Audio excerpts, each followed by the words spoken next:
नमस्कार साथियों, आप सभी का स्वागत है आपके अपने YouTube channel daily GK master पर। साथियों, आज एक इम्पोर्टेंट क्लास लेकर के आए हैं, जो आपके सभी एग्ज़ाम्स के लिए काफ़ी ज़्यादा इम्पोर्टेंट्स होने वाली है। ये है भारत की नदियाँ, ठीक है?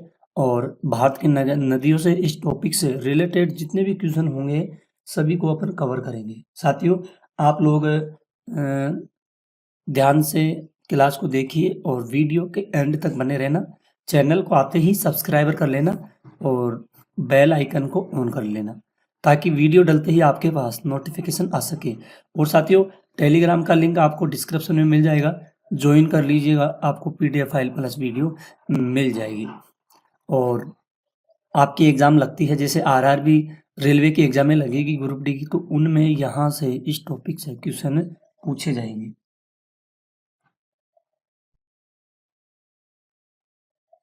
ठीक है, तो शुरू करते हैं। आइए पहले क्वेश्चन से।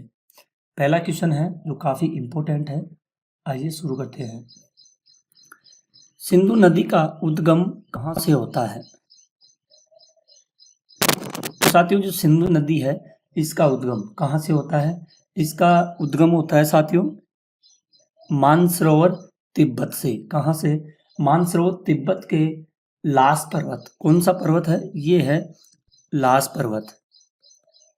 लास पर्वत श्रृंखला में मानसरोवर, कौन सा? मानसरोवर झील के पास, मानसरोवर झील के पास बॉक्सहार चू नामक, क्या नाम है? बॉक्सहार चू नामक एक ग्लेशियर है, यहाँ से होता है। ठीक है, तो इसको जरूर ध्यान रखना, ये काफी इम्पोर्टेंट है, महत्वपूर्ण है। जो भारत में ये सिंधु नदी है ना साथियों, ये काराकोरम और लद्दाख पर्वत श्रृंखलाओं के बीच बीच बहती है। ठीक है, आइए अगले क्वेश्चन की ओर बढ़ते हैं। नेक्स्ट क्वेश्चन है, गंगा नदी की सबसे लंबी सहायक नदी कौन सी है? इस क्वेश्चन को आप लोग इंग्लिश में भी देख सकते हैं और हिंदी में भी देख सकते हैं। तो गंगा नदी है, इसकी सबसे लंबी सहायक नदी कौन सी बताई गई है? तो ये नदी है सोन। कौन सी नदी है? सोन नदी है, जो सबसे सहायक नदी और लंबी भी है। ठीक है,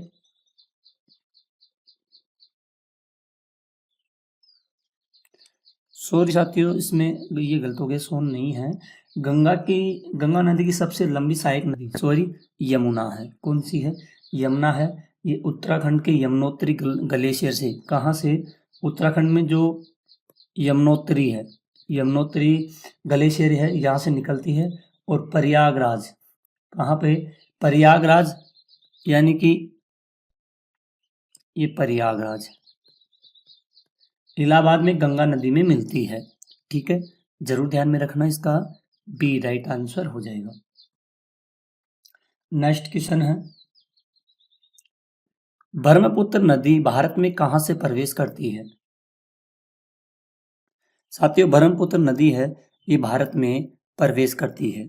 और ये प्रवेश कहां से करती है? ये साथियों ब्रह्म नदी है जो भारत में अरुणाचल प्रदेश से ये प्रवेश करती है। ठीक है, और अरुणाचल प्रदेश में इसे दिहांग नदी के नाम से जाना जाता है। किस नदी के नाम से जाना जाता है? दिहांग, दिहांग नदी के नाम से इसको जाना जाता है अरुणाचल प्रदेश में। ठीक है, आगे बढ़ते हैं। यमुना नदी का मुहाना कहाँ है? तो साथियों, जो यमुना नदी है इसका मुहाना कहाँ पर है?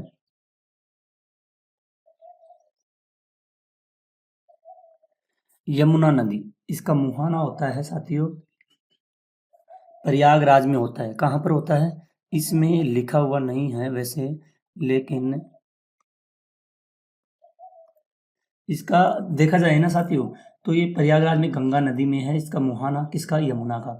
यहाँ यमुना और गंगा का संगम होता है, जिसे त्रिवेणी संगम कहा जाता है। यमुना नदी उत्तराखंड की यमुनोत्री से निकलती है और उत्तर प्रदेश में गंगा नदी में मिल जाती है। ठीक है, इसमें से थोड़ी मिस्टेक हो गई। ठीक है, उसके लिए सॉरी। अगले क्वेश्चन की ओर बढ़ते हैं। सरस्वती नदी का प्रवाह क्षेत्र कौन सा है? जो साथियों सरस्वती नदी है, इसका प्रवाह क्षेत्र कौन सा बताया गया है? तो ये बताया गया है साथियों हिमाचल प्रदेश, पंजाब, हरियाणा, राजस्थान। ठीक है, ये इन और गुजरात भी है इसमें। ये इनसे होकर के बहती है। यह अंत में अरब सागर में गिर जाती है। कहाँ पर गिर जाती है? अरब सागर में अंत में जाकर के ये गिर जाती है। कहाँ पर? अरब सागर के कच्छ की खाड़ी में। कच्छ की खाड़ी में गिर जाती है। ठीक है, और सरस्वती नदी का विस्तृत प्रवाह क्षेत्र है। उद्गम है हिमालय से। प्रवाह मार्ग है सिंधु नदी के पूर्व और गंगा नदी के पश्चिम से होकर बहती है। पंजाब, हरियाणा, पश्चिम, राजस्थान, गुजरात से होकर बहती है और अरब सागर की कच्छ में गिर जाती है। ठीक है, ध्यान में रखना। अगला क्वेश्चन है,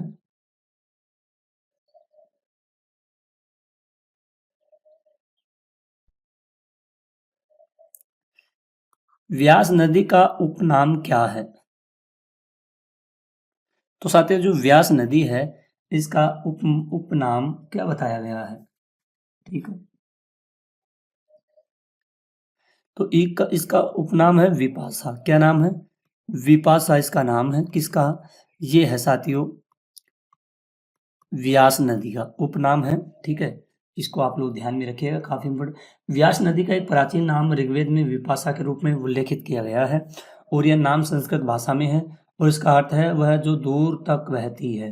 व्यास नदी को व्यास नाम महान ऋषि वेद व्यास के नाम पर दिया गया था, जो प्रसिद्ध भारतीय महाकाव्य महाभारत के लेखक थे। व्यास नदी हिमाचल प्रदेश में कुल्लू जिले के रोहतांग दर्रे के पास व्यास कुंड से निकलती है और यह हिमाचल प्रदेश, पंजाब से होकर बहती सतलुज नदी में मिल जाती है। साथियों एक भी क्वेश्चन ऐसा नहीं है जो एग्जाम में नहीं आएगा, डिस्कस के साथ में क्लियर करेंगे, आप बने रहिए। सतलुज नदी भारत में कहाँ से प्रवेश करती है? साथियों जो सतलुज नदी है, ये भारत में कहाँ से प्रवेश करती है? तो साथियों सतलुज नदी है, ये भारत में प्रवेश करती है। जो शिवकिला दर्रा है ना, यहाँ से ये प्रवेश करती है। यह दर्रा हिमाचल प्रदेश के किन्नौर जिले में है। कहाँ पर है? किन्नौर जिले में है। ठीक है, और ये शिवकिला दर्रा से प्रवेश करती है। यह दर्रा हिमाचल प्रदेश के किन्नौर जिले में स्थित है। अगला क्वेश्चन आता है, चिनाब नदी की कुल लंबाई कितनी है? साथियों जो चिनाब नदी है, इस नदी की कुल लंबाई कितनी बताई गई है? ये काफी इम्पोर्टेंट है, महत्वपूर्ण है। आप लोग इसको जरूर ध्यान में रखिएगा।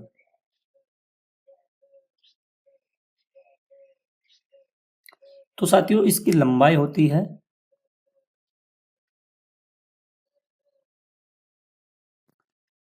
चिनाब नदी है साथियों, इसकी लंबाई बताई गई है 1450 किलोमीटर। ठीक है, ये किसकी है? चिनाब नदी की कुल लंबाई। अगला क्वेश्चन आता है, कृष्णा नदी का उद्गम कहाँ से होता है? तो साथियों कृष्णा नदी है, इसका उद्गम कहाँ से होता है? जो मध्य भारत के महाराष्ट्र राज्य है, ठीक है, महाराष्ट्र राज्य में एक महाबलेश्वर के पास, कौन सा? महाबलेश्वर के पास एक पश्चिमी घाट है, लगभग 1300 मीटर से 4300 फीट की ऊंचाई पर उत्पन्न होती है। ये कृष्णा नदी का उद्गम यहाँ से होता है। इसको जरूर ध्यान में रखना, ये इम्पोर्टेंट है, काफ़ी ज़्यादा महत्वपूर्ण भी है। और साथियों ये इसकी लंबाई है, यह महाराष्ट्र में 305 किलोमीटर, यानी कि महाराष्ट्र में 305 किलोमीटर से 190 मील, यानी कर्नाटक में 483 किलोमीटर चलती है ये। ठीक है, और 300 मील, और आंध्र प्रदेश में 612 किलोमीटर तक बहती है। ध्यान में रखना, काफ़ी इम्पोर्टेंट है। कावेरी नदी, कावेरी नदी को क्यों दक्षिण भारत की गंगा कहा जाता है? ध्यान से देखना, कावेरी नदी को क्यों दक्षिण भारत की गंगा कहा जाता है?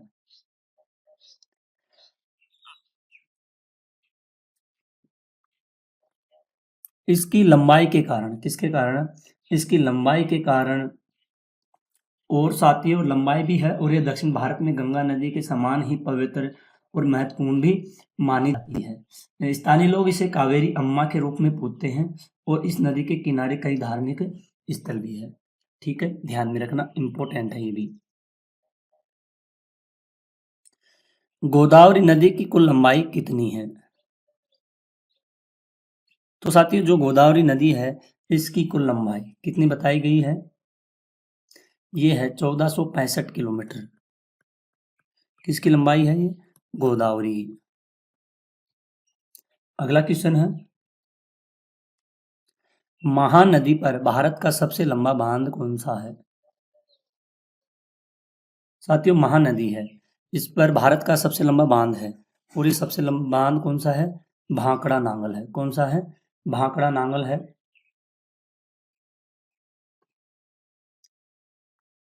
ठीक है, महानदी पर भारत का सबसे लंबा बांध, सॉरी साथियों, भाखड़ा नहीं है ये हीराकुंड बांध है। कौन सा है? हीराकुंड बांध है ये। ठीक है, इसका बी राइट आंसर हो जाएगा। नेक्स्ट क्वेश्चन की ओर बढ़ते हैं, ताप्ती नदी का मुहाना कहां पर है?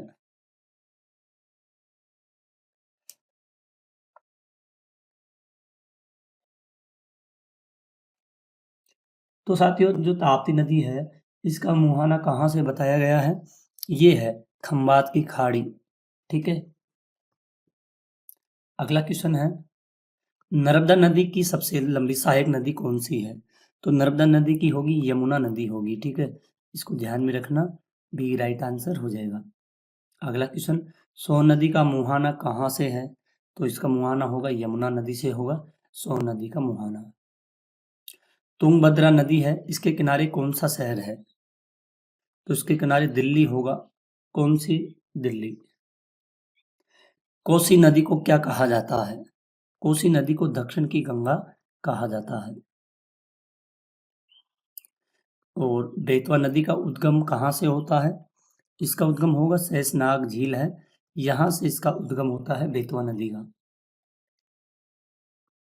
झेलम नदी के किनारे कौन सा शहर स्थित है? तो ये पटना।